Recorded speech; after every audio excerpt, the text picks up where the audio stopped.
Some people are looking for promotions, some for financial remuneration, and others, they just want a family plan because they have 5 kids at home. True story.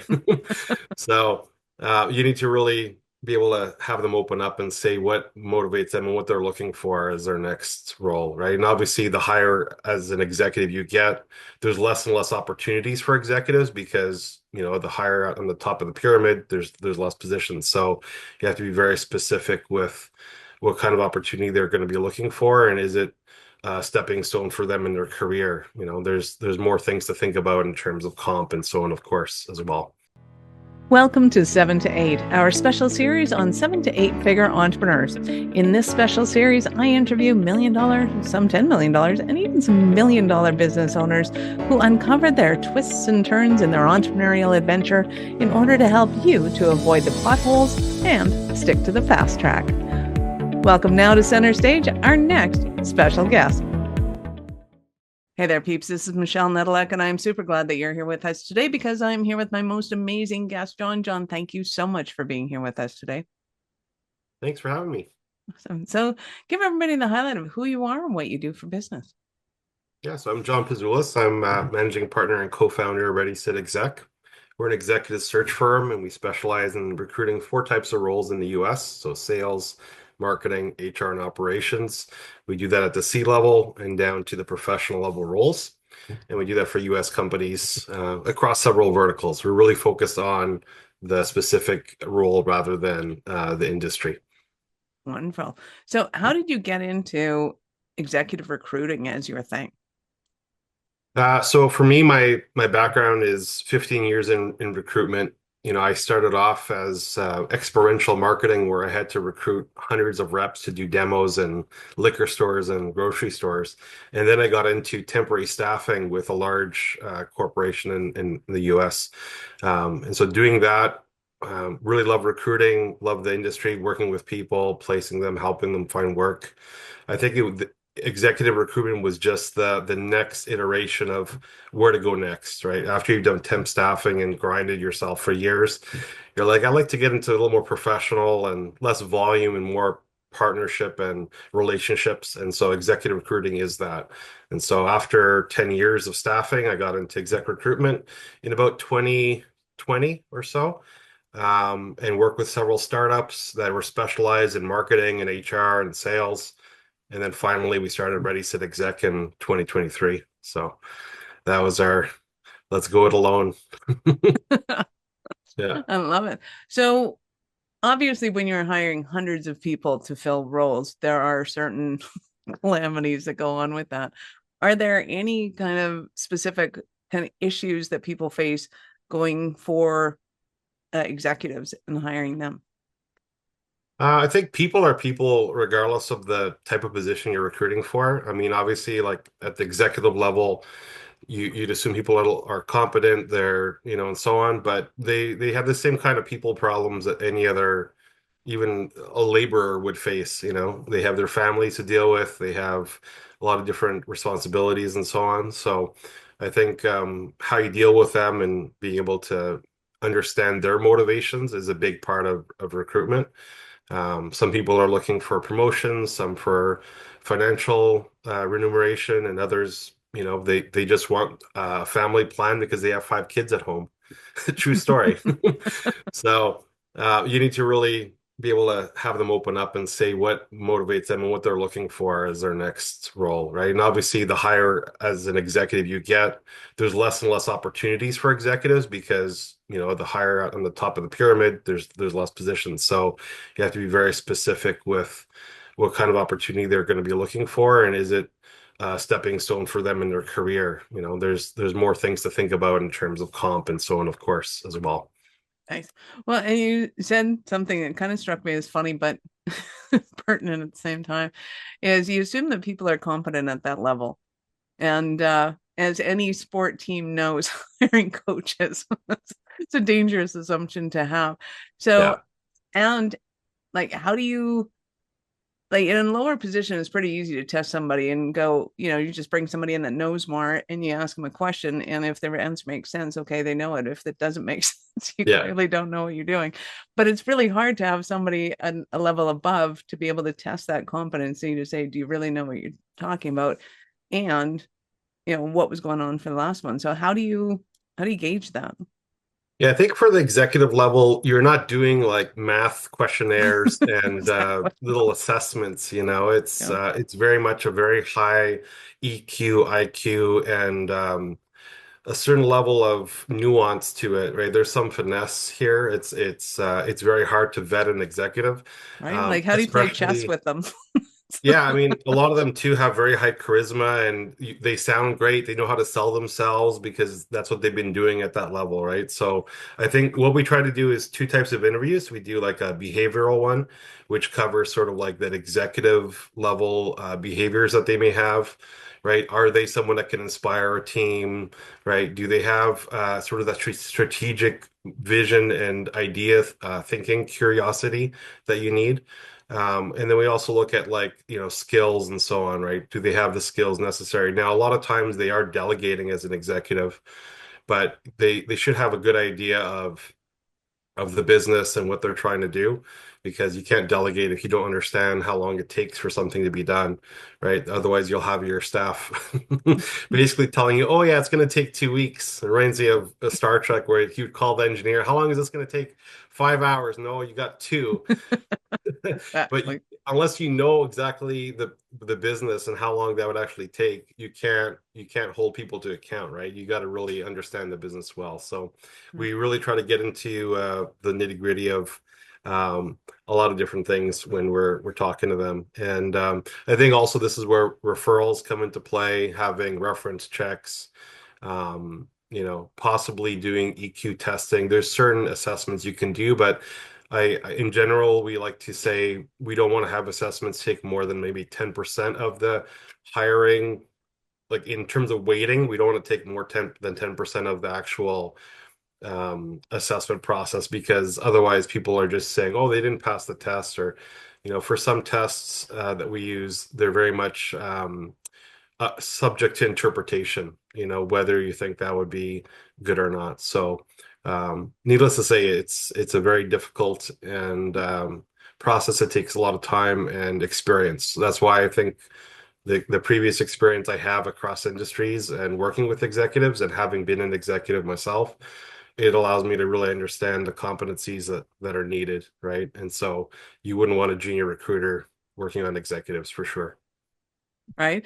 Well, because you say they're not doing the thing, they're delegating. Well, delegating is the thing, and that is a skill set unto itself, as anybody in leadership training knows. Yeah.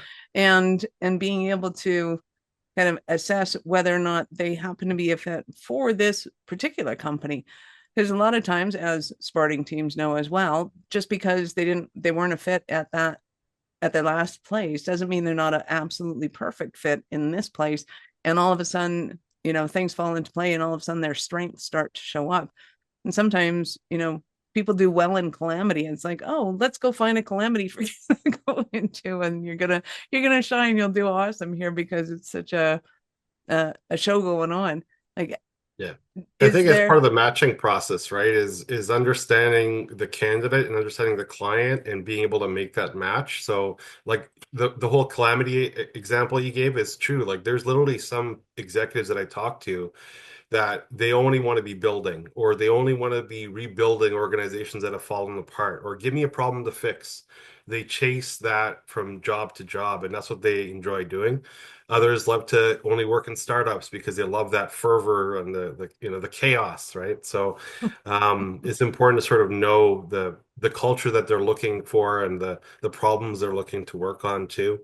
And there's various similarities too among the top performing executives that we see in terms of what kind of organizations they work with and so on, right? So it's definitely part of the matching process. Not only what the client wants, but are we finding someone that wants the problem that they have? Because usually there's a problem. There's always a problem. there's always a problem. That's why there's an opening, Yeah. but that's where the opportunity comes in. And it's being able to understand as well, like working with founders and executives, myself on the other side, on the coaching side, for them to understand there's definitely a startup role. There is definitely a growth role. There is definitely a scaling role. Like these are very different personality types and what they like to deal with. Because one is dealing with the chaos and mayhem. One is putting in systems and repeatability. And, can we get it so boring that works like a well-oiled machine? And Yeah. then the other one is like, okay, how do we get this to skyrocket and grow? Which most founders don't want to give up their companies because they don't understand that you're just at a different stage and you need a different personality in here. Yeah. So when it comes to kind of those startups, those newbies, is there a kind of a happy place where it comes where you go, hey, you should really be looking for a C-suite and this is the extent of the C-suite that you should be looking for? Or do they come Yeah. to you going, help? A lot of times they'll come to us and say something along the lines of a startup will come to us and say, we need a CMO, right? That's a generic thing that happens quite often. And our first response is, okay, what's your revenue at? Where's your life cycle of the company at right now? And usually they're not ready for a CMO. They can't afford two, three, 400,000 to pay someone at that level. Plus, they don't have a large marketing team. So they're saying, okay, listen, we have a small team, or there's one person, or Susie does two roles. She's also our admin and she does our socials. And so at that point, you really need someone that's a Swiss Army knife marketer that come in. And so a lot of times we say, listen, you're not ready for the C level yet. You're ready for a director that's sort of like that Swiss Army knife, can come in and plug and fill the spot, can do a lot of tactical work themselves, but also have some strategy or some level. Later on, once you hit the 10, $20 million mark, then you'll bring in a C-level person because you're going to have an actual marketing team developed and you need someone to lead that team, right? So it really depends on the life cycle. This applies with operations, with sales, pretty much everything where you need that sort of doer, right? Not just a strategy person that's going to try to delegate when there's nobody there to delegate to. So a common thing, absolutely. And at certain points, we've seen it where the company will come back 2, 3 years later and say, okay, now the director we have, they're just not at the level we need now for the next stage. We want to hit 50 million or 100. Okay, who do we need now to bring in? And now we're looking at their competitors saying, hey, let's bring in someone that scaled this company to 500.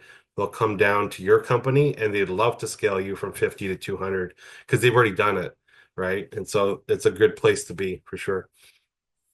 When it comes to kind of the personality traits, do you find that you're actually looking for people who don't necessarily click together in order to be able to fulfill the different roles and aspects? Or is there some sort of kind of magic camaraderie that happens, even though you're getting, like, clearly your CFO and your CMO are going to have different personality types? Or how do you make that magic happen?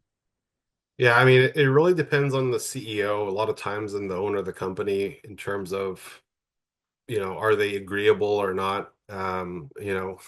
There's only so much you can do if someone's, very type A and not wanting to let go. So, um, you know, we try our best in terms of, okay, who's going to work well with them, but also who's going to challenge them a little bit because if they're complacent, if they're stuck in their ways with ways of doing things, sometimes you need some new blood to come in and be like, okay, try X, Y, and Z. Let's do some A/B testing. There's some different things you need to try. And we recently placed a COO in a company, for example, and the CEO was overburdened with doing double duty, pretty much doing everything by themselves. And we brought in a very experienced COO for them because they needed someone that could also teach them a few things in terms of operations because their business was doing about 10 million and this person had scaled companies up to 100. And so this is where they're also almost a mentor to the CEO in some ways, where they can offer some strategic guidance for that. So again, if they're open to actually listening, right? So we can Right. do what we can do. End of the day, the chips will fall where they may, depending on how open, let's say, someone is to change and willing to try some new things, right? So yeah, we try to coach and mentor and obviously give the best professional advice we can when it comes to those kind of situations. Nice. And do you give any advice or help founders when they're kind of playing this game of, I know we can make more, but we're not making more now. It's not like I have, 100 grand sitting in the bank waiting for, hey, this is your salary. Do you help them to figure out and navigate those waters of what do we need to put in place in order to be able to pay this wage, in order to be able to kind of make the things happen? Because obviously in those, you're not just replacing somebody else's salary. Like we know we can do it. It's kind of a mindset game with the founders and figuring out the finances and things. Yeah, we definitely work with them in terms of like headcount that's needed, right? So, um, for example, with HR, typically we say at least one person per 100 employees minimum. You know, I'd like to see 1.5 or two even, but same thing with marketing and so on. Like, one of the things we do that's differently than other search firms is we also offer fractional services, so fractional executives, because we realize that a lot of times startups can't afford a full pop, C-level or exec, right? So people coming to me saying, "Hey, I can get yeah, I need a CMO for 100,000." I'm like, "No, you're not getting a CMO, but you can get a part-time one that's going to give you the same level of service, and quality of advice, and have them as a fractional person, which is beneficial because." If you pay 100,000 and you find a CMO, they're not going to be a CMO level, for a They full may be time. willing to start with that if they can go, hey, I'll look at your company and see what I can make. And if we Yeah, can make that, well, yeah, which brings in the whole performance basedness, because a lot of, I know CMOs and CFOs, particularly, if a company's not being run efficiently, they can walk in and just go, hey, this we can streamline this and this will, make your yeah, life a whole lot easier. And those are always fun to find and uh not they're more of a needle in a haystack sort of thing. Oh, yeah. you had a beautiful kind of move into the space of what you do differently in the industry. And are there any kind of pet peeves you have about the industry? And you're like, oh man, I wish people wouldn't do that, but this is how we do it, kind of thing. I think with industry, because it's unregulated, right? Like there's no, certified recruiter badge or something, or, because like, for example, if you're in finance and you're a CAA accountant or something, or, CA or whatnot, you have to go to school, you get an accreditation, and then you're an accountant. People trust that accreditation. Like same with being a lawyer. Like there's a certain level of trust that they have that with recruiters. Someone can just claim they're a recruiter and try to do what we do. And there's people, let's say, of all sorts trying to do recruitment. So there's definitely a lot of bad recruitment out there. There's different varying levels of engagement as well with recruiters, from contingency, people throwing resumes around, to full partnership searches that we do, like as a Exec search and so on. And so my pet peeve, I guess, has always been just that, we get painted with the same brush as all the other, resume flingers out there, throwing poop around like monkeys, it just, it's pretty bad. And there's nothing we could do about that. It's an unregulated industry. We totally get it. I think that's where building trust and our partnerships and our network is where we can sort of leverage in terms of showing that like we do have some results. And what's nice is now that we're in year two, we can show some actual data to back up our claims. Like right now, we have our average time to hire is 39 days, which is lightning fast in our industry for an exec. Usually, in executives are 60 days to 90 days minimum, up to 6 months, I've heard. So we have some actual stats to back up our claims and say, listen, we're going to get the job done for you. And at the C level, time is money, absolutely. And having some revenue generating positions not filled, I mean, it can really cost you. And we've done calculations to show sort of the cost savings of actually retaining us. You actually save money because we fill the position so much faster than what you would by yourself or with your competitor. That time savings is basically, for example, a salesperson could be out and selling in a month. While if you did it yourself and it takes you 6 months, you've lost 5 months, let's say, of sales. Add that up what the opportunity cost is, it's huge, Well, right? yeah. But again, It, this is where in the industry, you think all recruiters are the same. They're all doing, oh, you guys just post ads. There's misconceptions.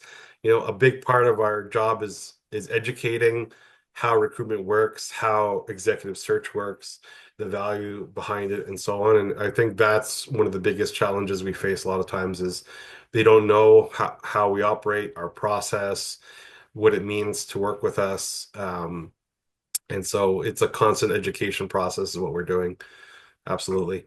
Nice. Well, much more useful use of an executive's time is researching you guys Yeah. as opposed to trying to hire somebody. I can't imagine that cost, let alone how much it would cost not having your quarterly projections done because you have this empty seat there and they can't Yeah. fill it, they can't strategize, they're not there's no voice there. Yeah. Like Best how much analogy time and is effort could be wasted. the best analogy I would always use was, do you want the carpenter doing the site cleanup on the construction site, right? You're paying them $50 an hour, or would you rather have the general laborer do it? So having your C-level do the recruitment, you're paying them what, $500,000 already? Think of the cost of having them waste their time, really doing that. So yeah, it adds up. Absolutely it does. So in a moment, I'm going to ask you about a Cinderella story. You've given us some great examples of your clients. I'm going to ask you about a Cinderella story of one of your clients. But before we do that, we're going to take a quick break. Are you running a business over 7 figures but still struggling with technology headaches? Pay attention, you do not want to miss this offer. This podcast episode is brought to you by Awareness Strategies, who is offering a custom-built digital adoption roadmap for anyone running a business over 7 figures who's wanting to grow their business in the next 5 years. And it's not just a roadmap, they offer full implementation as well if that scares the out of you. Check out awarenessstrategies.com/roadmap for more details today. The link's in the show's notes. Don't regret not doing this. Do it now. That's awarenessstrategies.com/roadmap. So I'm super excited to hear about a Cinderella story of one of your clients. Yeah, absolutely. So, one that comes to mind recently, just because it's been a year since it happened, and we finally heard that the person we placed, which is a sales position in one of the largest insurance companies, the sales position we placed them in, after the year, they actually made it to President's Club in their first year at the company. And so we checked in with them recently at the 1 year mark to see how's this person's doing. Are they still there? It's for our retention numbers, so we can see how well our placements are doing. And they made it to President's Club in their first year. So that was like, wow, that's really nice to hear. And we're like, man, we should have charged you more. Right? Yeah, they've definitely paid for themselves many times over with the sales that they've done. But what ended up happening with that search was they weren't able to find the right person because they required very specific credentials. They're in insurance, so they're doing like mutual fund sales as well as financial services, right? Mhm. And you need specific certifications and accreditations to be able to do that kind of sales. And so they could never find a candidate that had both types of certifications they were looking for. They're very niche, let's say.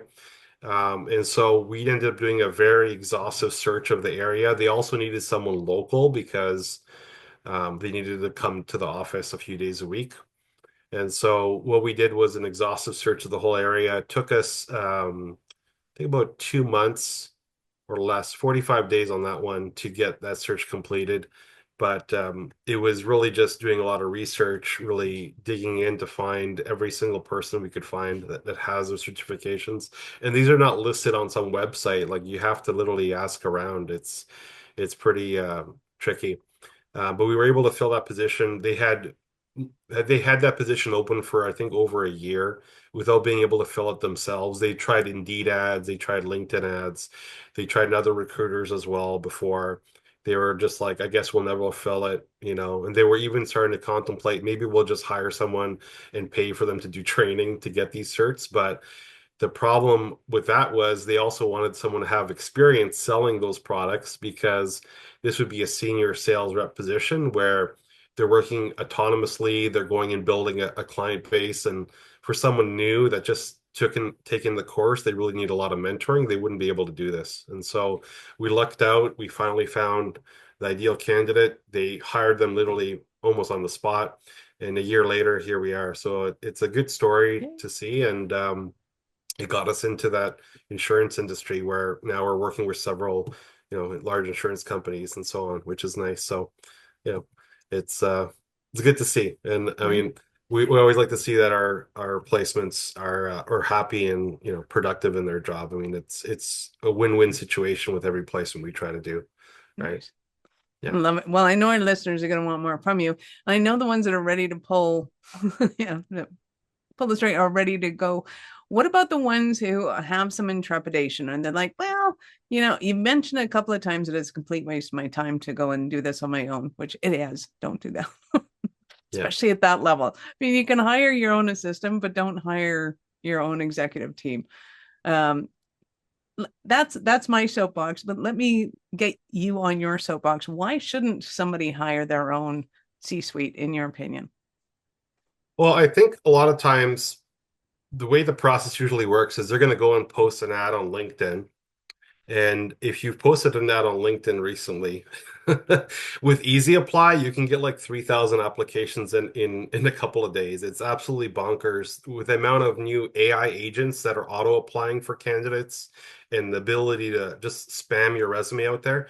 There's people getting thousands and thousands of resumes, and so not only is this becoming a very huge time sink for everyone, but the problem is when you have a job that's posted, you're only going for active candidates, which is about 20% of the job pool out there, right? If you think of every working person that's out there, only 20% of people are actually applying for jobs. So you're missing out on all the passive candidates, the ones that are actually like, performing in the job, working. 80% of people are working for your competitors and so on, right? So what we do where I say the results are better is you're pulling from 20% of the working pool, let's say. With our search, we're looking at the full 100. We're looking at, yes, people that are applying online, but we're also looking at all the passive employees that are out there. And so where I say we have better results is we do an exhaustive search for you where we look at every avenue from referrals to our network to passive headhunting of individuals as well. And this is where you're getting a bigger pool. You get a bigger pool, you get better results because there's more people to select from. And so we're willing to take the time to, look through 5,000 profiles and so on if we need to find the very much the right person for your organization. And I think that's where overall you get better results when you're going from a bidder pool. Not to say that unemployed people are not good applicants as well. You could potentially find one, but overall, it's a numbers game. And when you're able to look at the whole job market, you're able to pick the very best people. And I think that's point proven is with our results, right? So absolutely. Nice. I think too, there's kind of the sweet spots in business that people are going for. It's like the first one is always $1 million. Want to make $1 million. It's just a pretty round number and everybody likes it. And then Yeah. there's a few more that you probably have noticed. When you talk about those, and what does it really take for the CEO to be able to do that? Because at this point, I think they all know that, hey, I need a team. I'm not doing this on my own. But what are the dynamics? What's the mindset that they need to be able to get into to be able to hit those milestones? What are they and how do they hit them? Yeah, I think one of the things I realized, and I learned this back in my retail days where we talked about the four-legged stool, right? So any business needs, more than just a CEO. You need to have two or three others that are building the foundation that holds up the house, right? Everyone else we used to say was, the mortar that, in between the bricks, but you need those foundational stools of the, legs of the stool. And so, finding people you can partner with, I think that's what's really helped our business, especially like me having Patrick Shea, my co-founder that started Ready Sit Exec with me, like having him to lean on was really important, especially to get us a scale, right? Having now our new marketer we brought on as well that is able to be another one of those resources to help us, build the house. I think it's important to note you can't do everything yourself, and you do need to have people you can trust close by that can give you that that opinion you may not want to hear sometimes, and be able to work with you, and also developing systems that will help you scale your business. Right, always thinking what you need to do to scale, what kind of processes and systems to create your sales funnel if you are a services business or so on, right? I think that's one thing we've always kept in mind, and from our previous experience with other agencies was, using an omni-channel marketing approach has been one of the biggest things I think for us in terms of scaling and growing is not just putting all your eggs in one basket, one trick pony in terms of marketing, but looking at many different avenues for developing your business and growing it. I think that's what led to our success and what businesses need to be thinking about. Absolutely. Nice, I love it. So, like I said, I know our listeners are going to want more from you. How did they start that journey with you? Yeah, I mean, I'm identifiable on LinkedIn. I'm the bald guy. So, connecting with me on LinkedIn, visiting our website at readysetexec.com. And we have a newsletter we're going to be putting out soon, and connecting with us that way. And we'd love to have an intro chat. On my Calendly link is readily available. Absolutely. Nice, I love it. We will, of course, have all of John's links in the show notes. So go ahead and scroll down, click on the links, open up in a new browser because we're not done yet. So, John, I get to ask you, at what point in life did you know you were special, kind of crazy enough to think that you could become an entrepreneur?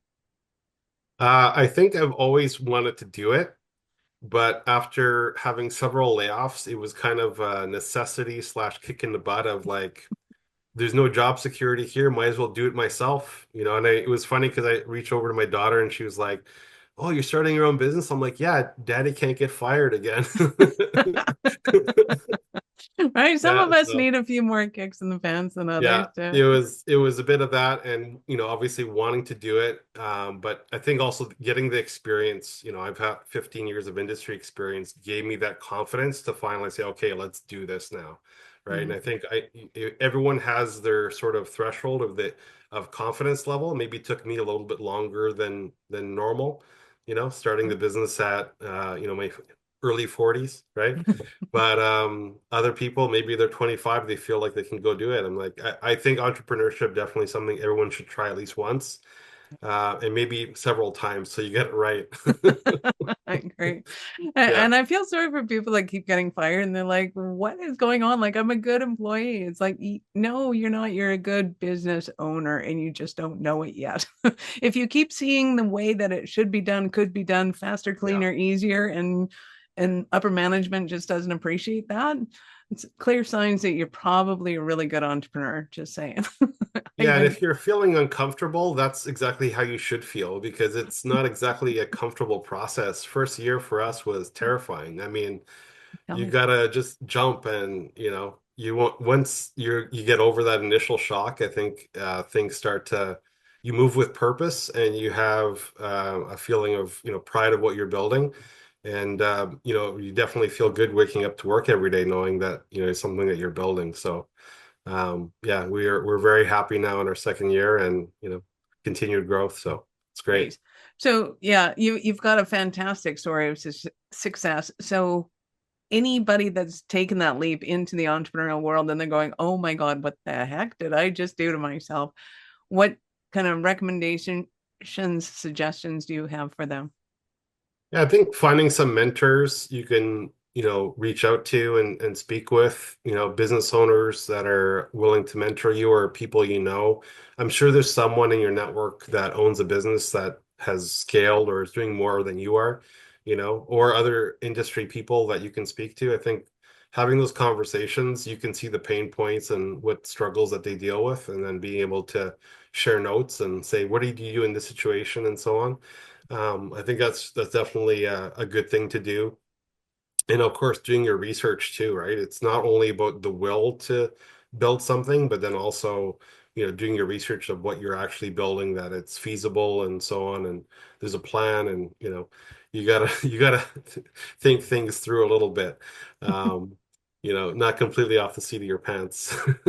Although it feels like that sometimes. So I mean, you gotta be able to adapt. how long were you in business before you went, "Oh, okay.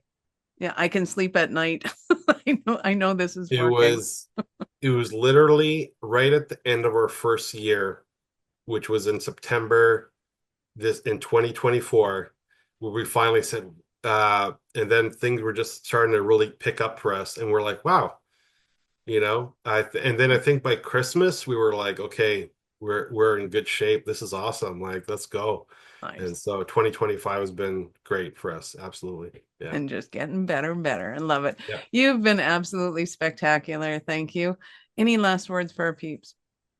No, thanks for having me. And as I said, with choosing the entrepreneurial journey sometimes can be difficult, especially if you have financial considerations and you don't have financial backing, or we bootstrapped our company, so I can tell you it is not easy and not for everyone. Absolutely. Like, I got 3 kids at home. Patrick as well has 3 of his own at home, so we have mouths to feed.